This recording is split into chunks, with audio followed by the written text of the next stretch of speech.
Bonjour à toutes et à tous et bienvenue dans cette 5e review proposée par l'équipe de Looking for Rugby. Le match qui nous intéresse aujourd'hui opposait le Stade Français Paris à l'Union Bordeaux-Bègles. Alors, quel est le contexte de cette rencontre? Alors, nous sommes à la 10e journée du championnat. On vient de terminer, de refermer cette petite parenthèse européenne et le championnat de top 14, le championnat de France, reprend ses droits. En ce qui concerne les parcours des équipes, bon, on vous les affiche rapidement, les 5 dernières rencontres. Bon, il n'y a pas grand chose à dire, on n'a pas vraiment eu de surprise, de choses assez incroyables. On peut quand même noter que lors de ces 2 dernières rencontres, qui ont été toutes les deux jouées à domicile, l'Union Bordeaux-Bègles a marqué plus de 100 points en tout. Donc c'est quand même une équipe qui est très en forme en ce moment. Et la composition d'équipe proposée par Raphaël Ibanez et son adjoint Vincent Etcheto, le Jean-Louis Borloo du rugby, est assez classique. Voilà, la plupart de ces cadres sont là. Voilà, composition assez classique. De même, pour le Stade Français, composition assez classique et parcours relativement classique, à part la victoire à Toulon à l'extérieur, il n'y a pas vraiment grand chose de particulier à signaler. Donc venons-en à ce match. On vous met le tableau final des résultats qui synthétise cette rencontre, qui s'est déroulée au stade Jean-Bouin. Donc voilà, vous pouvez remarquer, victoire du Stade Français Paris, 39-22, un match intéressant, un match avec beaucoup d'envolées, un match plaisant, aéré, sans anicroche. Sans anicroche, voilà. Il n'y a même pas eu de carton distribué, comme vous pouvez le constater. Et il y a eu donc 5 essais de marqués. 5 essais marqués, 4 pour le Stade Français Paris, un seul pour l'Union Bordeaux-Bègles. Le Stade Français Paris s'en tire donc avec le point de bonus offensif, les 5 points, 4 points pour une victoire, 1 point supplémentaire si vous marquez 3 essais de plus que votre adversaire, ce qui est notre cas aujourd'hui. Alors, qu'est-ce qu'on peut dire sur ce match? Globalement, un match où il y a eu des petits soucis en conquête quand même, des petites choses comme ça qui sont pas forcément bien allées. On a vu quelques lancers qui sont partis n'importe comment en touche, voilà, mais ça ne donnait pas forcément lieu à beaucoup de pénalités. À part à certains moments, peut-être la mêlée du Stade Français qui a pris parfois un vrai ascendant sur son homologue bordelot-bèglaise. Il n'y a pas vraiment eu un secteur outrageusement dominé par une équipe ou l'autre. Voilà, la réussite au tir au but c'était plus ou moins la même. Voilà, les en avant, les stats des en avant, c'est plus ou moins similaire. Il n'y a pas vraiment eu un écart immense. Après, bien sûr, s'il y a un écart au score, c'est dans l'utilisation qu'il y a eu de l'écart et dans les pourcentages de possession. Paris a souvent eu le ballon, sauf peut-être vers la fin où quand même Bordeaux est revenu quand même dans la partie, notamment en marquant un bel essai. Pierre Bernard, qui a fait un stage avec l'équipe de France de demi-ouverture, a fait vraiment une belle rencontre, un beau match. Il peut être quand même content de lui, même si le résultat n'est pas là. Jules Pisson et Julien Dupuis ont manqué quelques points au pied, mais ça n'a pas eu de conséquences, puisque dans le jeu, ça a éjecté vite, ça a joué vite. Ils n'ont pas fait de bêtises, eux, de leur côté. Voilà, globalement, c'est bien passé.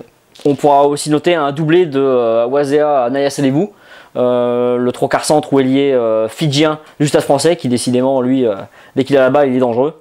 Alors que Taleboula, son entre guillemets opposant similaire dans son jeu à Bordeaux-Bègles, lui a été étonnamment muet, très peu de ballons.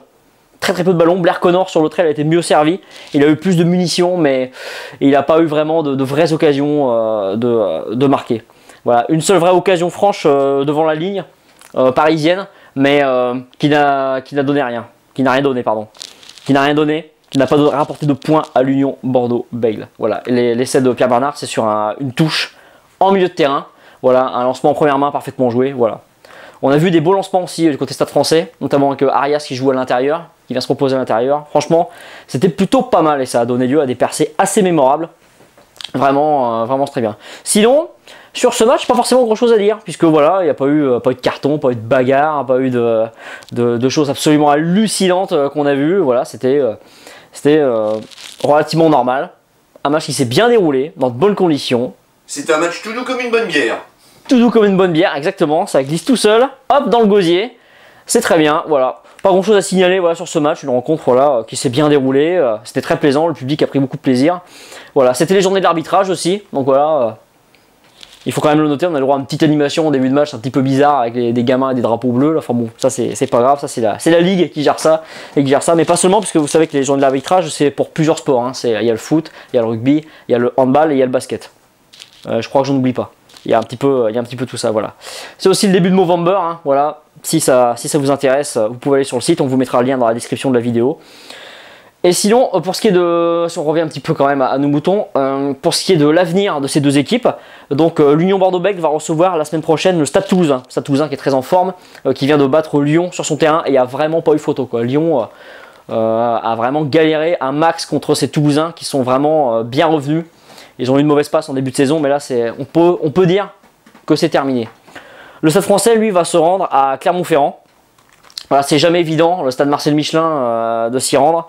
C'est vraiment un match sûrement très difficile qui s'annonce pour les Parisiens, mais bon, ils ont déjà gagné à Toulon, pourquoi pas espérer un résultat à Marcel Michelin. On sait que ce n'est plus une forteresse imprenable depuis que Castres y a remporté son match de barrage en fin de saison dernière et que Montpellier s'y a imposé. C'était la 3e journée ou 4e journée de cette année, donc vraiment il y a éventuellement un coup à jouer. Alors la prochaine journée ne sera pas la semaine prochaine, il me semble, puisque de toute façon l'équipe de France joue contre les îles Fidji. Alors si, c'est pas annulé. C'est la semaine prochaine, donc doublon. Ouais. Donc doublon, voilà. Le mal endémique de ce magnifique sport en France, voilà, donc doublon. D'accord, bah merci mon petit Hagen. Parce que le 8 novembre. J'étais pas sûr, voilà. C'est ça, le 8 novembre. Exactement, voilà, tout à fait. Bon écoute, mon petit Hagen, je pense que tu as autre chose à ajouter là-dessus. Non, je vois pas. Non, voilà. Bon bah écoutez, voilà. Tout va bien. Merci de nous avoir suivis, tout va bien. Merci de nous avoir suivis et à bientôt pour de prochaines reviews et de prochaines vidéos sur la chaîne et les vidéos de Looking for Rugby. À bientôt les gens.